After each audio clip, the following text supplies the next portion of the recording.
lost that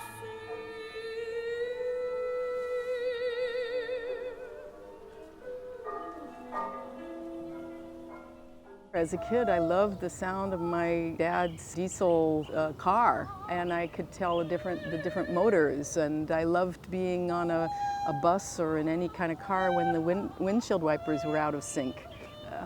Just all kinds of mechanical sounds were very, very interesting to me, which is another way that I think about electronics, because all of those kind of mechanical sounds, except if you go back to like steam motors or something, you know, maybe that's not electricity, but I have recordings of those too, because I love them so much. But all of these kind of machines, we need power to make them sound, and so that's always been a fascination of mine.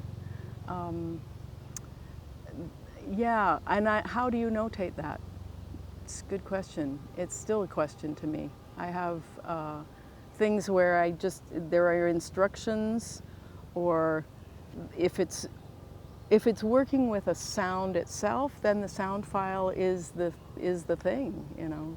So, but how do you notate within a metrical or semi-metrical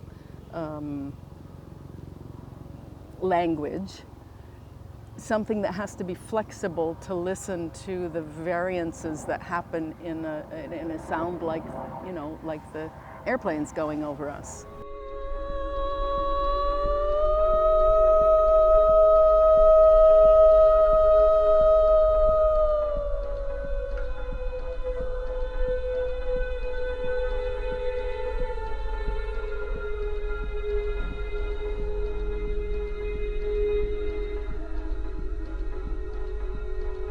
When I was doing my doctorate here at Manhattan School, I was also working at the Library for the Performing Arts, and my boss knew I was interested in women composers, and so she asked me to make an exhibition, and one of their big cases at the library about women in recorded sound.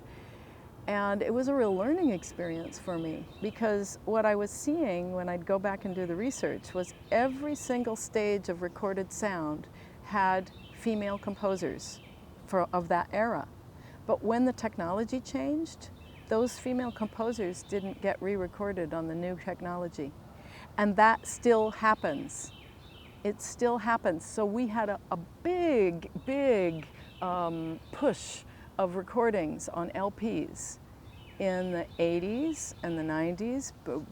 Women musicologists were bringing up historical scores. More females composers were getting trained and being able to record their own works, contemporary works. A lot of stuff on LPs never made it to CD. And a lot of stuff on CDs now that has gone over to streaming, either it doesn't go over or it doesn't get credited.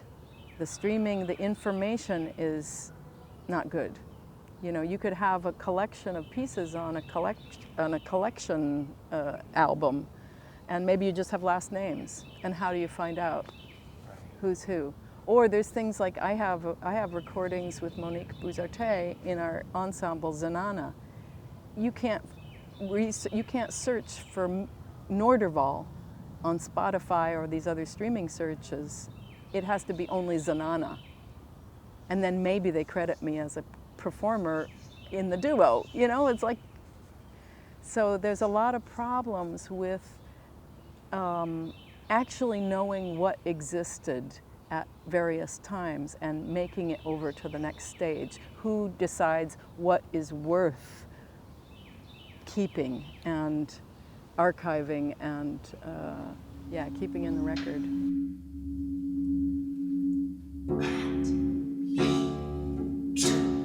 Such as I went once, shunned, snared, threatened, annoyed, and once, shunned, snared, threatened, annoyed, and threatened.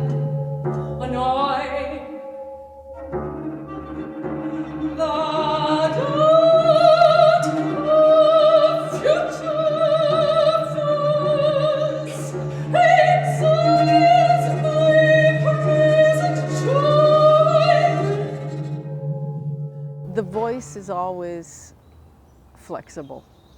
And the tape, once you've got a sound file that's a fixed sound file, it's totally inflexible. That's interesting to me, to make a permeation. But also when I'm working with pre-recorded sound files, I'm processing in the moment often with several files and choosing in that moment, okay, I'm only going to use this little tiny bit of this file.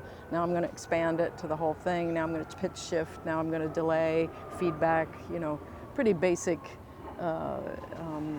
processing tools, but everything is in the moment, so it's like drawing from a palette that I know the sound files, and I'll do it in a different mix the next time. It's like cooking up a different stew. Write down the names. Take a note. Take a note. Make a detailed report.